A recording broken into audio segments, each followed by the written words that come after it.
What's up, everybody? Welcome back to Kinda Funny on GameSpot's Co-Op Stage at E3 2017. How are you, audience? That's all I like to hear. You were loud enough that the one guy playing Tekken was like, what? And turned around. But now he's right back to Tekken 7 asking us questions. I'm one of your hosts, Greg Miller, alongside the Pure One, Tim Gettys. Let him host. And from Easy Allies, Brandon Jones. Hey. Oh. Love and respect. Thanks for having me. Is your mic on? Talk into it. Well, not if you don't talk. I think so. There we go. You're not We're here. getting some Brandon Jones love. I like it. I like How it. are you, Plugged Mr. in. Jones? Excellent. How Having a great time. has E3 been treating the Allies? Really good. Yeah? Yeah. No big complaints so far. I think we're really digging everything that we're seeing. So. All right. Awesome. Awesome. Now, Tim. Yes. What you wanted to bring to this segment was arguments. Yes. I You want want- controversy. Oh, let's do it. You want to argue about who had the best conference. The best press conference of E3 2017. Now, real quick, who had the best conference this year? That's not even a question. Get hyped, everybody. Nintendo is back. They brought Mario. They brought Metroid Prime. They announced a new Pokemon. Yes. Thank you. Where's Nintendo? There's Nintendo. They're behind us. You probably can't see that. Section's over. We're done. We'll figure that out. It was very Segment. good. Wow, Yeah, that was all right. cool. Brandon, do you agree that Nintendo ran away with it? Well, I still have yet to see Ubisoft in its entirety, and I thought that's what I hear is the front runner. A lot of What? people Give me are that saying face. that. Really? Rooster Teeth thinks that they're the winner for sure. Rooster Teeth's paid off. I said it. So so challenge. You want to debate? See, what did you like out of Pokemon from the Nintendo? Like what? Just the fact that we know that it's coming. I understand that What the heck sounds is that? empty. We're getting a It's an announcement. core console Pokemon game made by Game Freak. Right. This isn't Poké Tournament. This isn't some, Pikachu and Magikarp friends or whatever the hell. This is a core Pokemon game on a console. HD. great. Come on. It's Although exciting. it's But ways did you away. think it wasn't happening? Like, were you concerned that they're finally done with that Pokemon It franchise? wasn't. I don't think it was the concern that it wasn't happening. It was the belief, because they lied, of just nothing like that would happen at this Well, conference. I'll tell you about a lie. This is something that pisses me off when I see in press conferences. Sure. I hate the I just happened to be at my desk. Thanks for coming by. Like, let me tell you that. Like, I Yeah. hate the staging of. Yeah. I was just drawing Pikachu here. Now, I know you weren't, presentation like, is come very, on. very important. But let me take you back, Brandon. The reason I'm excited about this, the reason it's important for them to announce it, because you say, oh, obviously they're doing this. Right. Do you remember the Wii U? Not many people do. I tell you, yeah. I remember when it first came and it was like, you know what? This launch doesn't seem good. Next E3, we're going to get our Metroid game. They're going to announce a Pokemon console game. Right. We're going to get the next Mario, like the next big thing. No, it never happened. We didn't get that. So now that the Switch has come out, we've gotten great launch game. There's a couple other things happening. We know we're getting the next big Mario, and it's awesome. Yeah. We now know that the Pokemon's coming. Right. There's like all their major franchises are coming sooner than later, Yeah. which is awesome. I'm going to hit you on a technicality, though, Got me. because the Metroid Return of Samus was technically not in the Nintendo spotlight. Which I'm okay It was on the with. stage. I'm So totally you need to okay try to with just that. sneak that in there, and I'm not buying it. No, I don't. No, Metroid Prime. I'm Well, talking Prime about 4, Metroid of course. Prime. Yeah, Yeah. yeah. No, the Return of Samus. That's awesome. Which but I I think, agree. honestly, I think was the more exciting announcement. Not that that game's going to be better than Prime, but we saw it, they played You're like right. a lot It of looks it. ugly. It's on DS. It's dead to me. I don't need it. I hear you. We'll see. I won't be playing it, but I am excited for Metroid fans. Now here's the thing. Taking my fanboyism back a bit. I understand. Yeah. A fanboy of Nintendo? I understand that a lot of the announcements made of the Nintendo thing that I'm really excited about are things that are years away and they're just kind of empty, right? It's logos or literally just a guy drawing Pikachu. I get that, but on top of that, we get Mario, we get Fire Emblem Warriors coming up, we get all this stuff, and I feel like they did a really good job of kind of letting us know what the rest of the year looks like and giving us a glimpse into the future. And I think that was a really important question that I had as a fan that they answered. Yeah. Now, getting off of Nintendo for a second, I feel like a lot of the other conferences, I don't think there was a bad conference this year. I think they were all at least good. Sure, EA was a little frustrating, and Bethesda was super short. Yeah, but But EA's was just so traditional in terms of like, hey, we're EA, and here are all the games you know about, and we'll promise you Star Wars, we'll promise you Star Wars. Here's way too much Star Wars. Yeah. Oh, yeah, the trailer's great. Here's 30 minutes of Did you say multiplayer. way I'm like, too much "Ooh, Star I don't know Wars?" if I need to see 30 minutes of multiplayer. 30 minutes of Battlefront 2 was a bit much in the conference. But it was one of the only, honestly, live, we have no Sure. control over how this is going to play out demos that we saw in any of those and press that's a perfect conferences. example why you shouldn't do that in a press conference. You don't like that excitement, that No, vibe? I that guy feel- that Darth Maul legitimately got 34 kills live. And Like, That's awesome. We saw him own that match. That was not rehearsed. But to me, that is a post-conference, if you want to see this, here. Sure. I Okay. keep saying the press conferences are kind of like when you watch a movie and see all the trailers before it. You don't have a choice of what trailers are put in front of you, but that forces you to watch all of them and be exposed to things that you might not have ever clicked on or seen before. But with the press conference, I feel like they're coming out and they're going to announce games. When they focus for way too long on one, you're alienating so many people. And I feel like EA still doesn't quite get that when they come out. Because I understand that Madden needs to be there and that NBA Live needs to be there and FIFA, obviously. Right. But why does that take up 45 minutes? Sure. It could take up 10. What's the impact? It's really hard for me to gauge. Is that, like, I know FIFA has a huge audience. I know they're really excited about getting updates. But are they really tuning into this conference? Like, are they really, like, the audience is now the time to really focus on them? Yeah. Well, it's trying to juggle that pre-show, post-show. How do you do it? Because Sony did the same thing Nintendo did, which is just like you have this conference where all eyes are on you, but then Sony used their pre-show to announce, a release date or show everybody's golf, show all these different things that people wanted, announce Supermassive games, one of their 3 or whatever, and then Nintendo, at the end is putting the Return of Samus there. It's like, taking all these announcements that you would traditionally see as just a sizzle reel, I think you would have had more eyes on it. You know, Shuhei was on the show early, and he was talking about the fact of, like, if you didn't watch our pre-show, it is up on YouTube. We announced a bunch of games there. And it's like, well, that's maybe the problem in terms of marketing that information. Like, there's got to be a way to deliver that in a fast, here we go. I disagree because I feel like, especially with the Nintendo thing, I think that putting it after the conference gave Nintendo another spike of news stories. And it was another moment of like, but wait, there's more. Yeah, but I think they let that message not get out the right way, right? It was people tweeting about it of like, hey, I work for Nintendo, you need to see this. It seemed to be a last-minute sound the klaxons, everybody get over here and look at it, right? In the same way that then EA had it misbalanced, I think, of having that giant piece of Star Wars there that I think would have been better served of. Awesome fucking trailer for Battlefront, then, hey, everybody, we're signing off, but if you want to watch 30 minutes of Battlefront, stay right here. Yeah. And then I'd be like, oh, yeah, right. And I think even Nintendo's thing should have ended then, like, hey, Mario's great, everything's thank you all. We're going to legitimately announce 5 new games in this post-show at Treehouse, so stay tuned. Yeah. Whereas PlayStation, I'm a pretty big PlayStation fan, and I totally missed the messaging that they were going to announce stuff during the pre-show. Like, what audience are you serving? Do you think that is directly combating, like, jokers like us that do our own pre-show? Sony's like, no, we're going to, like, you can talk about what we're going to do, but we're actually going to do stuff. So you're going to watch us and... Yes, no, I think it's the ever-changing landscape that is video games, where it's like, people are learning the power. PlayStation knows the power now with PSX of activating your fan base, and they will come and they will support you and da-da-da.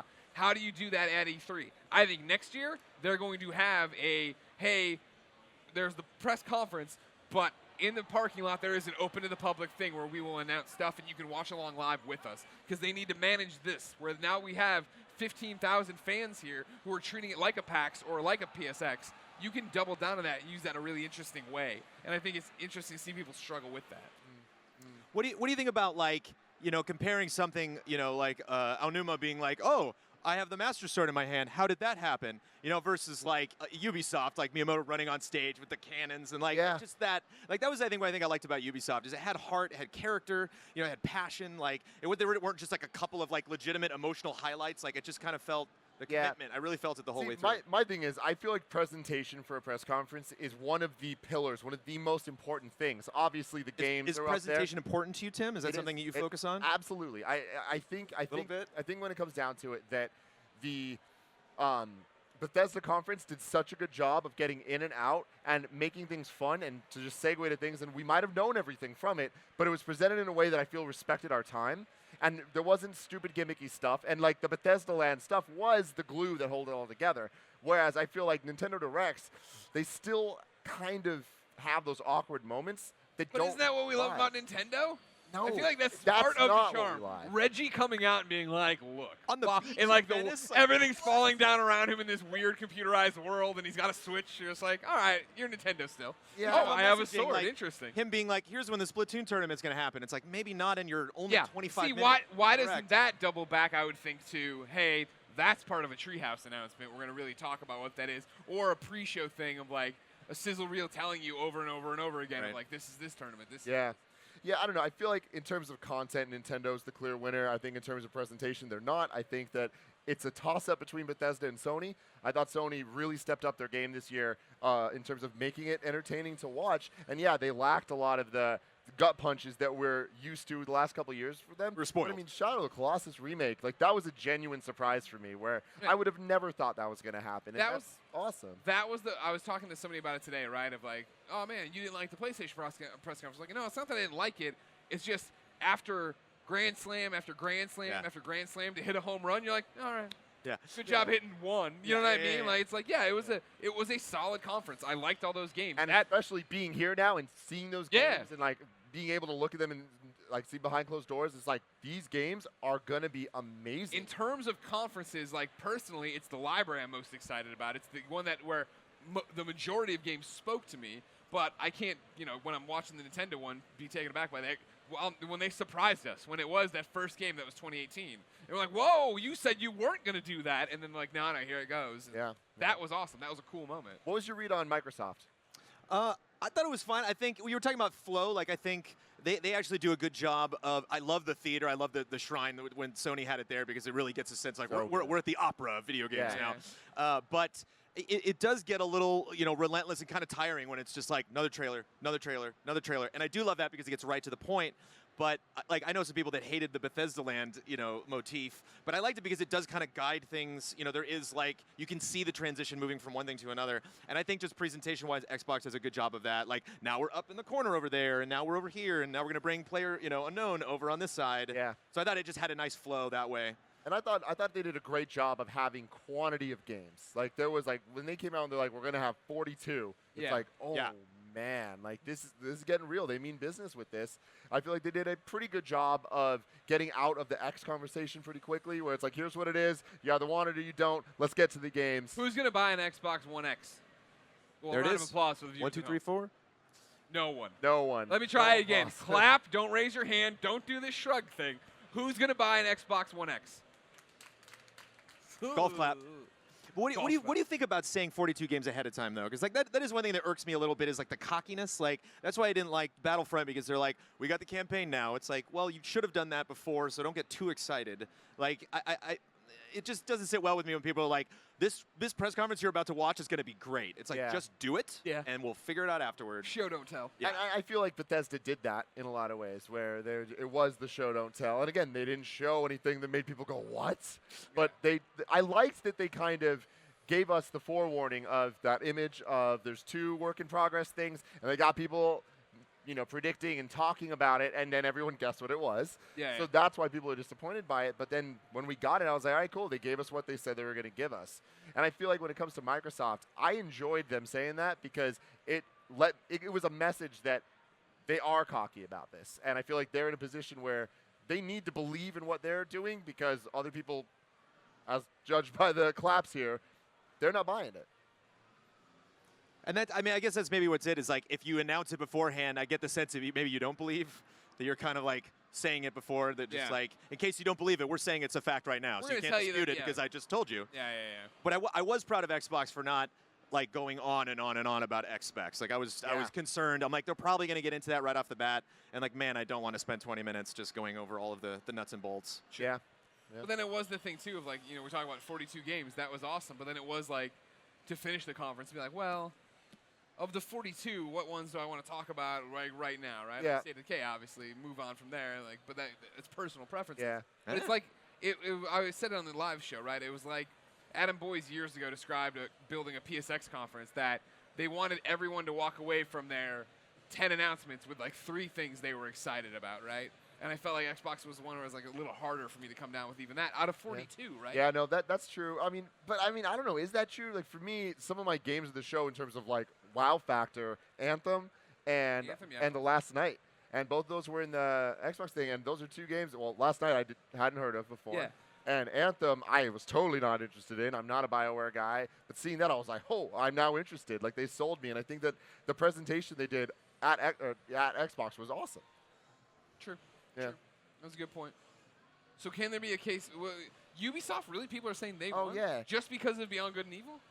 Well, no. I feel like Ubisoft had a really good showing of a lot of games that spoke to different people. Yeah. Rabbids surprised people. The I think it was a nice Mario. balance. It had a little Yeah. bit of everything. Yeah, it had, and it had a surprise. The teaser projecting something we're probably not going to see until 2019, 2020. Yeah. Something that we are going to see recently, like having the affirmation of Rabbids, having like surprisingly looking at it and being like, this kind of looks difficult and charming, and like I don't hate these Rabbid, Mario characters as much as I thought I would. Yeah, exactly. Yeah, that's what I thought too. And then I watched the gameplay. It's like, oh, it's XCOM on Switch Yeah. with Mario. All right, yeah, okay, I can play that. Yeah, I don't know. Again, I do think that this year there's been a lot of negativity about the press conferences in general of just like, oh man, it's kind of a shitty year for E3. And I think that it's not shitty. It's just not this fantastic event that it was in prior years. I think one of the big reasons to that, and one of the points you're driving at, is the same reason Nintendo, I think, clearly won, is because Nintendo caught us off guard. PlayStation Absolutely. came out and Shadow was the big thing, right? Xbox came out and we knew Crackdown, you knew State of Decay, you knew about the Xbox, but you knew about Scorpio is what we called it. And we right? knew Anthem was being shown. Exactly, and so it was like you knew, like coming into all these things. Destiny's already had its event. There's all like we're getting in there, and it's like, yeah, I'm excited to know more and see more, but it's not gonna blow my hair back. This isn't something coming. This isn't Shenmue, coming back. Shenmue, yeah. No, I think that overall though, it's like it's the surprise factor that was lacking in a lot of it. But what they made up for is the fact that I think that there is more quality games shown across all the conferences than in E3 history ever. Wow, bold claim. I think so. Okay, what do you I think? Does that challenge sound right? someone. Look through every year. Make a list. Check it twice. I'll give you this about Nintendo, Tim. Like that Mario reveal was probably the giddiest I was during all of those press conferences. You Like saw that coming. Yeah. Dinosaur thing. What the hell they is got happening? us again. And I was actually going to make a point, when we were talking about it before the press conference. That was like, I bet when we see Mario, we won't know it's Mario right away. They'll do that again. Because you saw the city before, and you saw like New Donk City, like, wait, what? What's going on? Him like Yeah. popping out of the street. And it's like, if you were to like grab the average Nintendo fan and be like, what is the absolute opposite of Mario? And it's like a prehistoric beast. Clearly, Well, it's like the Yoshi. last thing. Duh, everyone knows Next that. gen Yoshi. All right, so we all agree Nintendo won. I think will so. acquiesce. I again. Just have an opinion, Easy Allies. He wanted to You debate. can't be everybody's He friend. wanted a debate. He's bringing it. He's Just let bringing me it. know when the debate's over, and then I'll Debate's over. bow to- The debate is Yeah, over. we'll do Nintendo. Nintendo won. Ubisoft won. Wow. Oh, wow. Okay. Bethesda PlayStation? won. Bethesda. PlayStation. Wow, Nintendo won. Yeah. Xbox. All right. Wow. Yeah. Would you say Xbox and PS4 were pretty even? No. No? Okay. Whoa, hey, whoa. Offending some people That's over a here. topic Yeah. for another day. Well, Brandon Jones, thank you for coming on. Thank you guys so much for man. having me. You can't try to have an Everybody. opinion now, Oh, Easy Allies. Get out of here. We love you. Love you. Bye, Brandon Jones.